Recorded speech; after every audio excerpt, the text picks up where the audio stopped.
હાર્દિક પંડ્યા અત્યારે સૈયદ મુસ્તાક અલી ટ્રોફીમાં ભાગ લઈ રહ્યો છે કે જેમાં વડોદરા તરફથી હાર્દિકનું શ્રેષ્ઠ પ્રદર્શન જોવા મળી રહ્યું છે।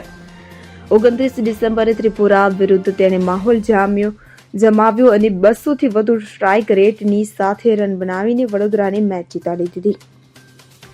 હાર્દિક પંડ્યા લાંબા સમય બાદ સૈયદ મુસ્તાક અલી ટ્રોફી રમી રહ્યો છે। જો કે આ સિઝનમાં ખેલાડીએ કમાલ કરી દીધી। તેણે 23 બોલમાં 47 રનની ઇનિંગ રમી છે। આ દરમિયાન વિસ્ફોટક ઓલરાઉન્ડરે 3 ચોગ્ગા અને 5 સિક્સ પોતાના નામે કરી હતી।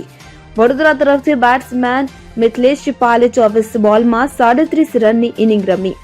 આ સિવાય હાર્દિક પંડ્યાએ તાબડતોબ 47 રન બનાવ્યા કે જેને કારણે વડોદરાએ 7 વિકેટથી મેચ પોતાના નામે કરી લીધી। વડોદરાની અધ્યક્ષતા કૃણાલ પંડ્યા કરી રહ્યો છે કે તેની કેપ્ટનશીપમાં વડોદરા શાનદાર પ્રદર્શન કરી રહ્યું છે।